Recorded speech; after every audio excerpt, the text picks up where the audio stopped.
سبيل الدموع سبيل مريح تنهدى يا صاحي كي تستريح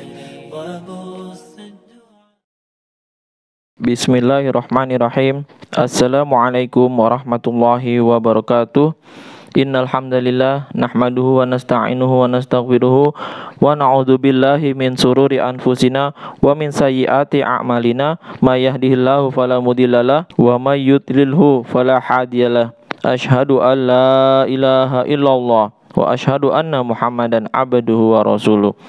Pada kesempatan kali ini izinkan Al-Fakir untuk melanjutkan pembacaan kitab Fadilah Amal. Di dalam temanya yaitu kisah-kisah sahabat. Muqaddimah. Bismillahirrahmanirrahim.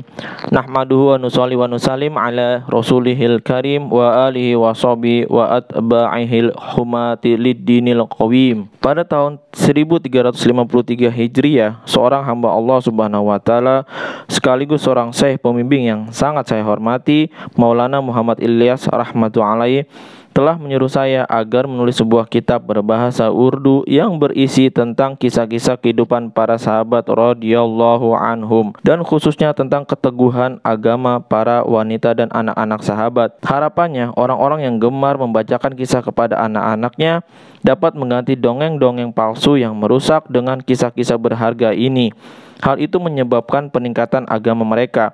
Bila para ibu di rumah meninggalkan dongeng-dongeng palsu dan menggantinya dengan kisah-kisah sahabat, maka akan menumbuhkan rasa cinta dan rasa memuliakan kepada para sahabat dalam hati anak-anak serta meningkatkan semangat mereka terhadap agama. Nasihat dan petunjuknya bagi saya sungguh penting untuk diamalkan.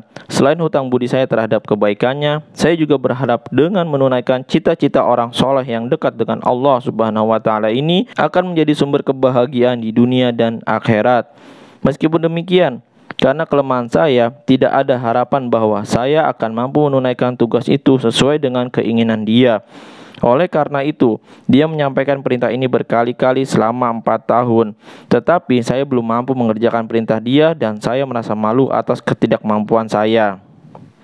Pada bulan Safar 1357 Hijriah, karena suatu penyakit yang saya derita, untuk beberapa hari saya dilarang berpikir terlalu keras. Kemudian timbul dalam pikiran saya, hendak menggunakan masa-masa tersebut untuk menunaikan pekerjaan yang penuh berkah ini. Saya berpikir, tidaklah mengapa seandainya kelak karya tulis ini hasilnya tidak begitu dia sukai. Yang penting saya telah menggunakan waktu-waktu senggang ini untuk melakukan pekerjaan yang begitu berharga dan penuh berkah ini. Tidak diragukan lagi bahwa memang kisah-kisah para kekasih Allah Subhanahu wa taala itu layak untuk diteliti, dicari dan diambil pelajarannya. Terutama para sahabat radhiyallahu anhum yang telah dipilih oleh Allah Subhanahu wa taala untuk menyertai kekasihnya, yaitu baginda Rasulullah sallallahu alaihi wasallam. Mereka orang-orang yang sangat layak kita teladani. Selain itu, dengan sering mengulang-ulang kisah kehidupan orang-orang yang dekat dengan Allah Subhanahu wa taala akan menyebabkan turunnya rahmat Allah Subhanahu wa taala. Pemimpin ahli tasawuf, Syekh Junaid Al-Baghdadi rahmatullahi mengatakan bahwa cerita-cerita orang soleh adalah seperti satu pasukan dari pasukan-pasukan Allah Subhanahu wa taala yang dengannya hati para murid akan mendapatkan kekuatan. Ada seseorang yang bertanya kepadanya, "Adakah dalil yang menguatkan hal itu?" Ia menjawab, "Ya, Allah Subhanahu wa taala berfirman, A'udzubillahi minasyaitonirrajim.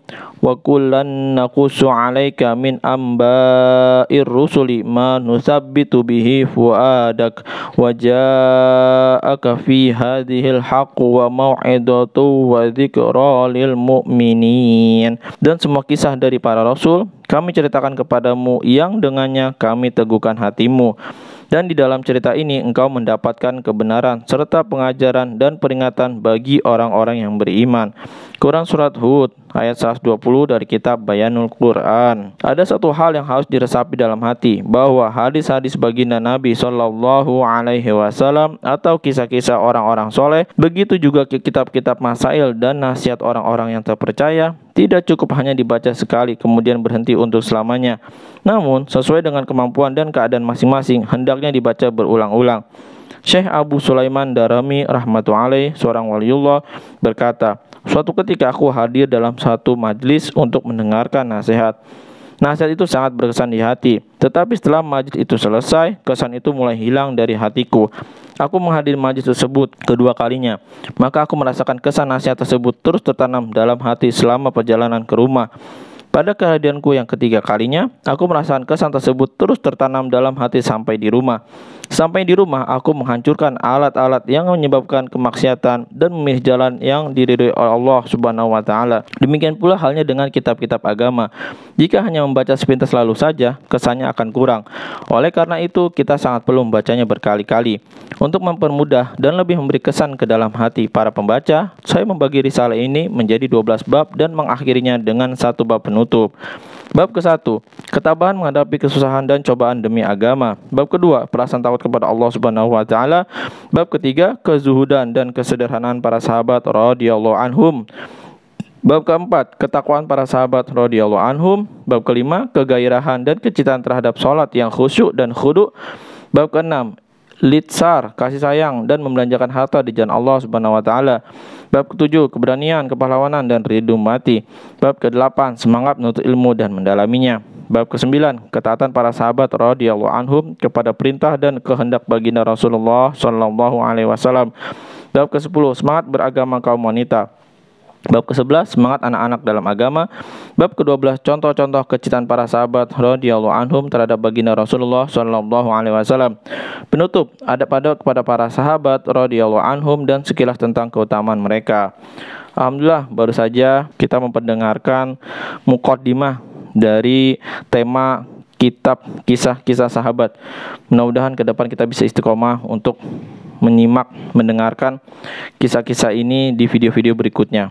Subhanakallahumma wa bihamdika asyhadu an la ilaha illa anta astaghfiruka wa atubu ilaik. Assalamualaikum warahmatullahi wabarakatuh. Sabilud dumu'i sabilun murih tanahada ya sahi kay tastarih wa